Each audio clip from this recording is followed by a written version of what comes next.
All right, let's start with Sam Connon from SI. Hey, Stephan, how's it going? Hey, how you doing? Good, thanks. So you got the Stanford game coming up.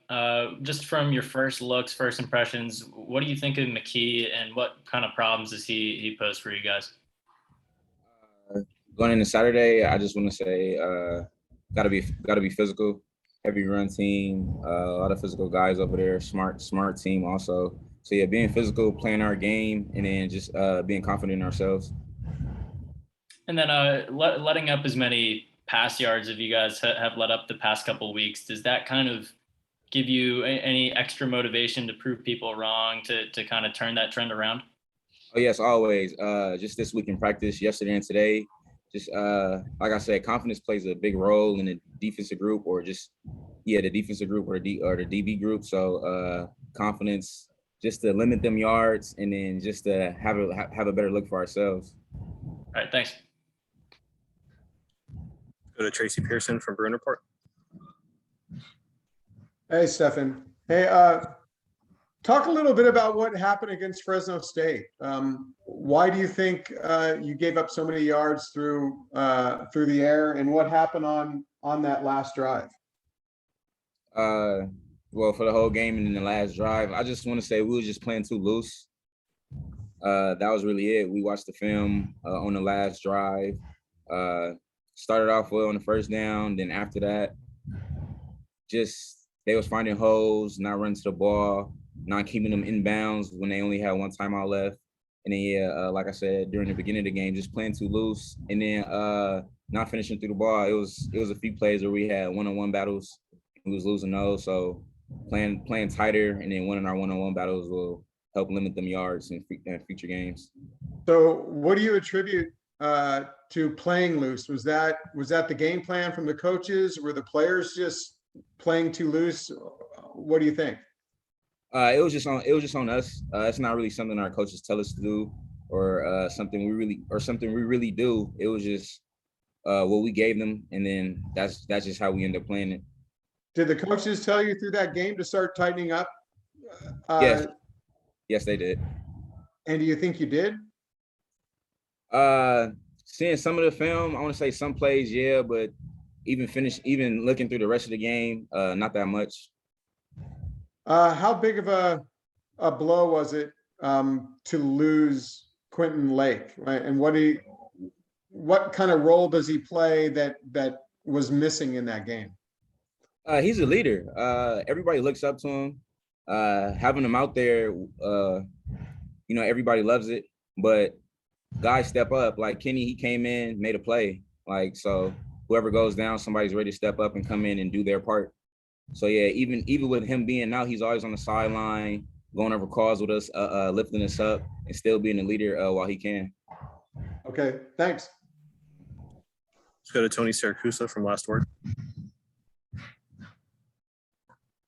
Hey, Stephan, the team was riding pretty high after the first two games. How hard is it to come back mentally and emotionally after a tough loss like what you guys had on Saturday? How hard is it to rebound? Not hard at all. It just motivates us to go harder in practice, to go harder next game we step out there, because we know how it feels to lose again now. And then this is a new start for us.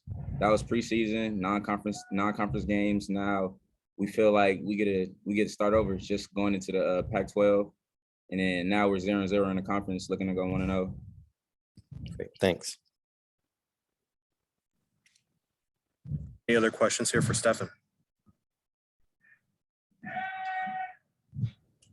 Okay, well, let him go. Thanks for your time, Stephan. Thank you. Have a good day.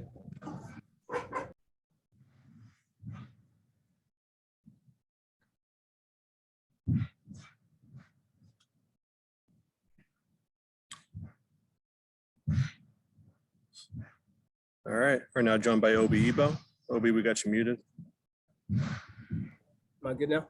Yep. All right, we'll open it up to questions for Obi. Tracy Pearson from Bruin Report. Hey, Obi, that game against Fresno State, it didn't seem, you gave up a lot of yards to the air. It seemed like the coverage was a little soft. What do you attribute that to? How did that happen? Yeah, I think, really regardless of the technique and things that we're playing, whether we're pressing, we're playing off, I think that at the end of the day, we just got to make plays and find a way to win in certain situations. So, I feel like it's not really about, were we to lose, were we doing this and that. It's more just, we just got to find a way to make plays at the end of the day in certain situations, third downs, end of game, just whatever it is, we gotta find a way. Playing off like that, was that a tactical move by the coaches, or was that something that the players were just doing incorrectly? I would attribute that to just, I would say more us than the game plan. It's not like they're telling us to play however many yards off. I think, certain splits and down and distance kind of dictate how we play certain things. And so, it wasn't something that we went into the game saying we were going to do. It's just, certain situations dictate what technique we're going to use. On the second to last pass play on Fresno State's last drive, they completed a pass, went out of bounds. You turned to your teammates and kind of, you looked like you were asking some questions like what happened? What was going on there? Yeah, I was communicating with my safety, just trying to figure out, what we were doing there and, how we could have played it better. Okay, thanks. Thank you. Let's go to Sam Connon from SI. Hey, Obi, how's it going? How you doing? Good, thanks. So you got Stanford coming up this week. You played them last year, but now you're going up to Stanford. What do you expect out of that game, that kind of return up there? Yeah, kind of like what Blaze said. We're going against a physical team, a team with a good coaching staff, a team that's familiar with us and, how we've been playing the last few years. So, they're very well coached and disciplined and all those kind of things. So we're expecting a tough game. They know what they're doing, and we gotta execute just like they're trying to do the same with us. Nice. And you kind of talking to any of the guys up there, any old teammates or anything, trash talk or just being friendly or anything like that? Yeah, I got a few of my boys still up there. I haven't talked to them a lot this week, but over the past few weeks, they watched the LSU game. I was watching their other game, so it's friendly when it's not game week, and after the game's over, we'll shake hands and do all that. But right now, we're pretty focused on the game. Yeah, so do you know, were you teammates with Tanner McKee up there, and what do you expect out of him? What does he bring to the game? I was not teammates with him. He was when I was in school there, he was on his mission actually. So he was in the 18 class, I think, originally. So he's not too much younger than I am actually, but he was on his mission. But he's coming on pretty strong. He obviously came into the SC game and did well, and then they went over to Vandy and he had a pretty strong showing there. They're putting up points on the board.